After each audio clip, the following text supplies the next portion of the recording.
السلام علیکم ورحمۃ اللہ وبرکاتہ۔ محترم سامعین، امید ہے کہ آپ حضرات خیر و عافیت سے ہوں گے۔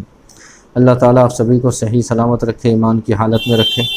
الحمدللہ کچھ لوگ جو ٹریننگ لے رہے تھے اور ویڈیو سن رہے تھے اور الحمدللہ مدینے میں جا کر بھی سن رہے ہیں، وہ مدینہ پہنچ چکے ہیں۔ اللہ تعالیٰ ان کا وہاں رہنا آسان کرے۔ جو بھی مشکلات پریشانی آ رہی، کچھ حاجیوں نے کمنٹ کیا ہے کہ یہاں پریشانی آ رہی ہے، اللہ تعالیٰ ان کی پریشانیوں کو دور کریں۔ دوستو، کل ویڈیو نہیں ڈلی کیونکہ میں سفر میں تھا، وقت نہیں تھا، اور اس لیے آپ حضرات کے کافی سوال بھی اکٹھے ہو رہے ہیں۔ کافی سوال کے بعد ایک خبر بھی آپ حضرات کو شیئر کرنی ہے مجھے۔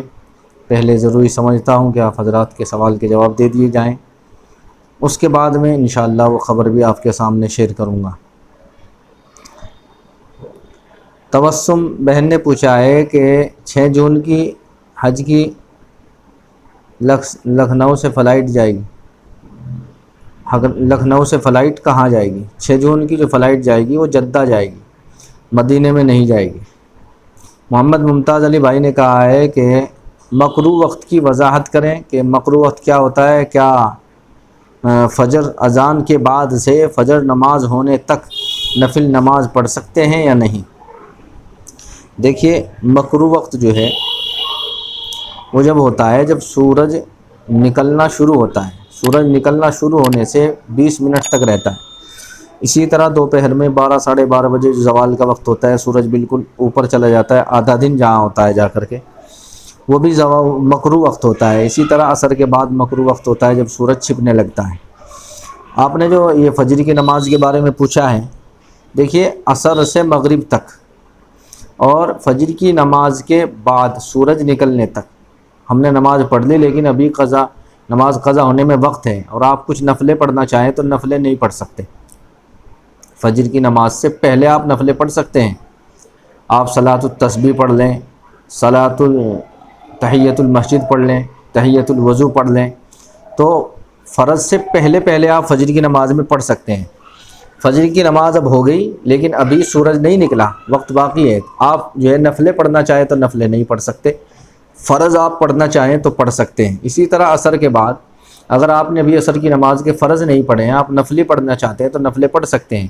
اگر آپ نے فرض پڑھ لیے ہیں عصر کے اور اب نفلہ پڑھنا چاہیں نفلیں تو نہیں پڑھ سکتے۔ تو یہ ہوتا ہے مکروہ وقت۔ دوسرا سوال انہوں نے پوچھا ہے کہ عبد الکریم بھائی نے پوچھا ہے کہ حاجی صاحب ہم جو ہے کرناٹکا سے ہیں، ہماری فلائٹ حیدرآباد سے ہے، ہم پہلے حج ہاؤس میں جائیں کہ ڈائریکٹ ایئرپورٹ جانا ہے؟ بھائی آپ جو ہے 2 دن پہلے رپورٹنگ کریں گے، اپنا پاسپورٹ، ویزا، ٹکٹ، یہ ساری چیزیں حاصل کریں گے، اور اس کے بعد جس دن فلائٹ ہوگی آپ ڈائریکٹ ایئرپورٹ جا سکتے ہیں۔ اور اگر آپ جو ہے 2 دن پہلے جانا چاہتے ہیں تو آپ جو ہے حج ہاؤس میں انتظام ہوگا، 2 دن پہلے حاجیوں کو وہاں رکھا جاتا ہے، انہیں سکھایا جاتا ہے، کھلا پلایا جاتا ہے، اور وہیں سے پھر انہیں بس کے دوارا ایئرپورٹ لے جایا جاتا ہے۔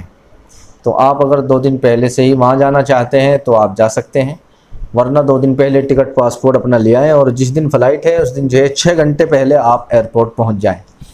سمیدین ملک بھائی نے پوچھا ہے کہ حاجی صاحب ہم مدینے میں 3 دن سے پریشان ہیں، حج کمیٹی نے اب تک جو ہے کوئی سویدھا نہیں دی ہے، سب حاجی بد دعا دے رہے ہیں، کچھ کریں اس کے بارے میں۔ بھائی بد دعا نہیں دیا کرتے، آپ نبی کے شہر میں ہیں، آپ کو پریشانی تو بتائے کہ آپ کو پریشانی کیا ہو رہی ہے۔ حج کمیٹی کے وہاں آفس ہے، آپ وہاں جائیں، ان سے بات کریں جو بھی آپ کو دقت ہو رہی ہے۔ بد دعا دینے سے کچھ نہیں ہوگا، نبی کے شہر میں ہیں، آپ وہاں ادب تہذیب سے رہیں، غلط الفاظ زبان سے نہ نکالیں، آپس میں بھی نہ لڑیں، نبی کے شہر کا ادب کریں۔ بزرگ تو اتنا ادب کرتے تھے کہ وہاں چپل بھی نہیں پہنتے تھے، جوتا بھی نہیں پہنتے تھے، کہ ایسا نہ ہو کہ 1400 سال پہلے اس زمین پر پیارے نبی کے قدم پڑے ہیں، ہمارے قدم اگر اسی کے اوپر پڑ گئے تو بے ادبی ہو جائے گی۔ اتنا ادب کرتے تھے اور ہم وہاں لڑ رہے ہیں، بد دعا دے رہے ہیں۔ اور اگر کوئی تکلیف آ بھی رہی ہے تو اسے خوشی کے ساتھ برداشت کریں، اس کے اوپر آپ کو بڑا اجر ملے گا۔ اسی طرح سے رفیع بھائی نے کہا ہے کہ حج کی واپسی کے بعد گھر جانے سے پہلے کیا مسجد میں 2 رکعت صلاۃ الشکر ادا کرنا چاہیے؟ بھائی یہ آپ کرنا چاہیں تو اچھی بات ہے، سفر سے جب آئیں تو 2 رکعت پڑھ لیں صلاۃ الشکر کی، اللہ کا شکر ادا کریں کہ اللہ نے خیر و عافیت کے ساتھ ہمیں پہنچا دیا ہے۔ لیکن اگر نہ پڑھے تو کوئی گناہ نہیں ہے، اور نہ حج میں اس کی وجہ سے کوئی کمی بیشی آئے گی۔ علی فاروق بھائی نے پوچھا ہے کہ حاجی صاحب میں فاروق علی، میرا سوال ہے کہ حرم کے احرام کی حالت میں وضو میں کیا ناک صاف کر سکتے ہیں؟ جی ہاں، ناک صاف کر سکتے ہیں، شرط یہ ہے کہ آپ کوئی بال وغیرہ آپ کے ناک میں اسے نہ پھاڑیں، بال کا ہو یا سر کا یا داڑھی کا، بال پھاڑنے کی اجازت نہیں ہے، ناک صاف کر سکتے ہیں۔ اسی طرح سے بلال بھائی نے پوچھا ہے کہ سبھی حاجیوں کو 2100 ریال ملنے چاہیے۔ جی ہاں، ملنے تو چاہیے، میں بھی کہہ رہا ہوں، آپ بھی کہہ رہا ہوں، لیکن حج کمیٹی تو گنگی اور بہری ہو رہی ہے، سنتا ہی نہیں، وہ 2100 ریال کا 1 ریال بھی دینے کو تیار نہیں ہے۔ ظفر اللہ بھائی نے پوچھا ہے کہ طواف وداع میں طواف کے بعد 2 رکعت نماز پڑھنی ہے یا نہیں؟ طواف وداع ہو یا بغیر طواف وداع ہو، کوئی بھی طواف ہو، چاہے عمرے کا ہو یا بغیر عمرے کا ہو، حج کا ہو، ہر سب میں 2 رکعت جو ہے آپ کو پڑھنی پڑے گی۔ 2 رکعت آپ کو طواف کے بعد ضرور پڑھنی ہے۔ اسی طرح سے ذاکر بھائی نے پوچھا ہے کہ اورنگ آباد کے 88,000 روپے زیادہ ہیں، کیا واپس ملیں گے؟ نہیں بھائی، واپس نہیں ملیں گے۔ واپس بھی کچھ پیسے مل سکتے ہیں، حج کمیٹی جو ہے پیسے زیادہ جمع کرا لیتی ہے ایڈوانس، اور جب وہاں سے بچ جاتے ہیں، ہم نے پہلے دیکھا ہے، اب تو ہمیں پتہ نہیں ہے کہ واپس ملیں گے نہیں، ورنہ پہلے ہم 2019 میں گئے تھے تو پیسے تقریباً ہمارے 2 آدمیوں کے 40,000 کے قریب واپس آ گئے تھے۔ تو واپس آپ کو کچھ نہ کچھ مل سکتے ہیں، لیکن یہ دعویٰ نہیں کر سکتے کتنے ملیں گے، 88,000 ملیں گے یا کتنے ملیں گے۔ اسی طرح سے رفیق بھائی نے پوچھا ہے کہ ہماری حج کی فلائٹ 17 تاریخ کو ہے، تو حج کے بعد عمرہ کر سکتے ہیں کہ نہیں؟ اور تاریخ 6 ذی الحجہ جو ہے طائف جا کے احرام پہن کے حج قرات کر سکتے ہیں کہ نہیں؟ بھائی حج قرات جو حج افراد ہوتا ہے وہ قرات نہیں، حج افراد اور حج قران اور حج تمتع، ہمارے یہاں کے لوگ جو ہے حج تمتع کرتے ہیں، اس میں آسان ہے۔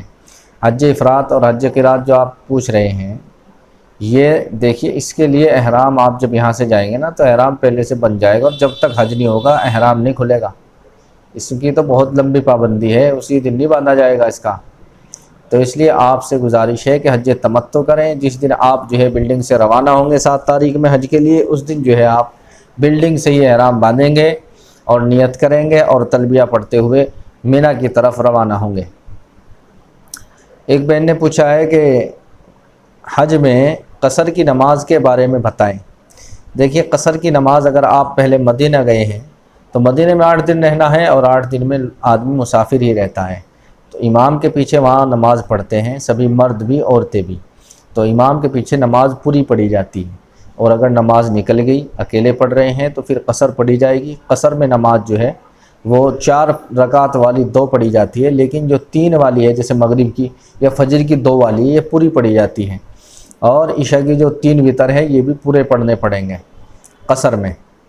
اور اگر آپ کی فلائٹ جو ہے جدہ جا رہی ہے، آپ مکے میں جا رہے ہیں، تو مکے میں آپ چاہے پہلے جائیں یا بعد میں، آپ وہاں 1 مہینہ تقریباً رہیں گے تو 1 مہینہ آپ رہیں گے تو آپ مسافر نہیں رہیں گے۔ مسافر صرف 15 دن سے کم ٹھہرنے والے کو کہتے ہیں، 15 دن سے زیادہ جو ٹھہرتا ہے وہ مسافر نہیں، مقیم ہو جاتا ہے، اور مسافر نہیں رہتا تو آپ کو نماز پوری پڑھنی ہے۔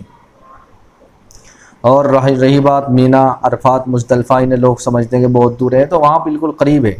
عزیز یا مینا میں بالکل ذرا سا فاصلہ ہے، مزدلفہ 4-5 کلومیٹر ہے، اسی طرح سے عرفات جو ہے تقریباً 8-8.5 کلومیٹر ہے، تو یہ زیادہ دور نہیں ہے، یہ بہت قریب ہے۔ اتنی دور جو ہے جانے سے مسافر نہیں ہوتا آدمی، مسافر ہوتا ہے 77 کلومیٹر دور اپنی بستی کی عمارتوں سے نکل جائے، یا پھر جو ہے انگریزی 48 میل نکل جائے، اس کے بعد مسافر ہوتا ہے۔ اسی طرح سلمان منصوری بھائی نے پوچھا ہے کہ حاجی صاحب ہم کچھ لوگ کہہ رہے ہیں کہ حاجی ابھی جو پہنچے ہیں ایئرپورٹ میں، ان کے بیگ سے لیٹر، چاقو اور تیل وغیرہ نکال لیے ہیں۔ دیکھیے اس کے بارے میں مجھے پتہ نہیں ہے، کیونکہ میرا کسی ایسے حاجی سے رابطہ نہیں ہوا کہ وہ یہ بات بتا سکے کہ ان کی کیا کیا چیزیں نکالی گئی ہیں۔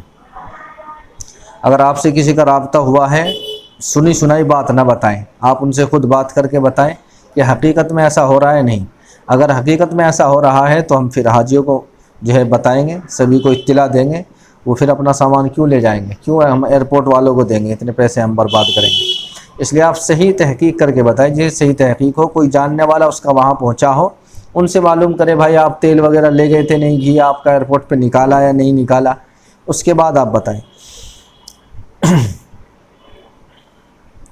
اسی طرح دوسرا سوال پوچھا ہے کہ روح افزا اور پاپڑ لے جا سکتے ہیں؟ جی ہاں، لے جا سکتے ہیں۔ خشخش وغیرہ نہیں لے جا سکتے، کوئی بھی ایسی نشے آور چیز نہیں لے جا سکتے، اور جس دوا میں نشہ ہے وہ بھی نہیں لے جا سکتے۔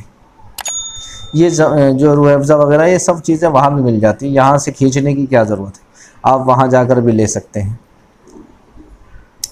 اسی طرح محمد عظیم الدین بھائی نے کہا ہے کہ عرض یہ کرنا ہے کہ سننے میں آ رہا ہے کہ حیدرآباد تلنگانہ سے عازمین حج کا سفر 8 سے 10 گھنٹے طویل لمبا ہوگا، کیونکہ انہیں مسقط ایئرپورٹ پر رکنا پڑے گا۔ تو کیا ہم مسقط ایئرپورٹ سے اڑان بھرنے کے بعد احرام کی نیت کر سکتے ہیں یا حیدرآباد سے اڑان بھرنے کے بعد؟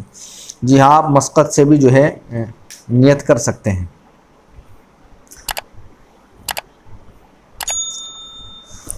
اسی طرح سے فرحان کریم بھائی نے پوچھا ہے کہ آپ نے سوال کا جواب نہیں دیا۔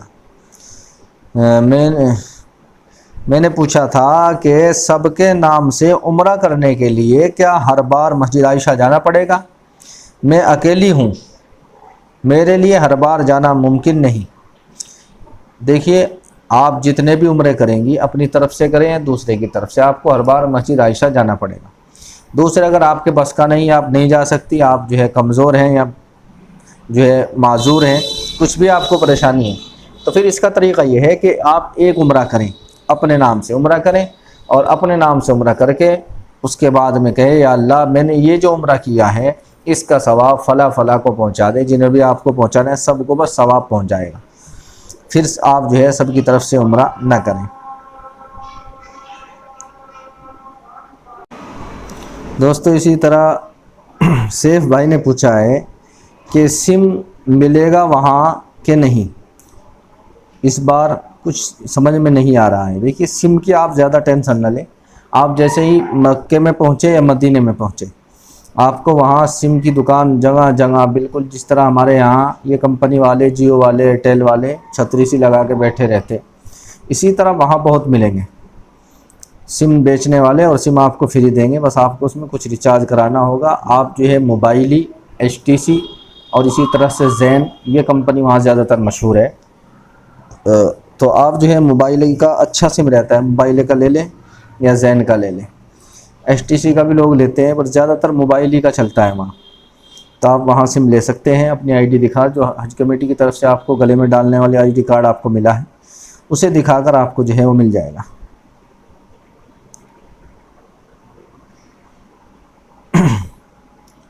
تو دوستو، یہ آپ حضرات کے سوال تھے جن کا میں نے اچھی طرح سے جواب دے دیا ہے۔ اس کے علاوہ آپ کو جو نیوز مجھے شیئر کرنی تھی اس کے بارے میں آپ کو بتا دوں۔ یہ جو نیوز ہے ابھی 2-4 دن پہلے ہی ویٹنگ لسٹ والوں کی جو ہے وہ کنفرم ہوئی تھی، تو اس میں جو لوگ ویٹنگ لسٹ میں تھے اور انہیں سلیکٹ کیا گیا ہے ان کے بارے میں خاص طور سے یہ ہے، جو بھوپال ریاست مدھیہ پردیش میں ویٹنگ لسٹ سے مزید 157 درخواست گزاروں کا انتخاب کیا گیا ہے۔ حج کمیٹی آف انڈیا نے ان لوگوں کو حج پر بھیجنے کی ویٹنگ لسٹ میں شامل ہونے کی منظوری دے دی ہے۔ اس کے بعد ریاست کا حج کوٹا 6730 تک پہنچ گیا ہے۔ حج کمیٹی آف انڈیا نے ہفتے کو ملک کی مختلف ریاستوں کی ویٹنگ لسٹ کو کلیئر کر دیا ہے۔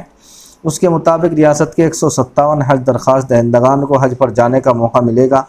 اس سے پہلے ویٹنگ لسٹ میں شامل 681 افراد کو منظوری دی گئی تھی۔ قابل ذکر ہے کہ اس بار ریاست کو اب تک سب سے زیادہ 5892 سیٹیں ملی ہے۔ ویٹنگ لسٹ سے 838 افراد کے نام شامل ہونے کے بعد اب یہ تعداد 6730 تک پہنچ گئی ہے۔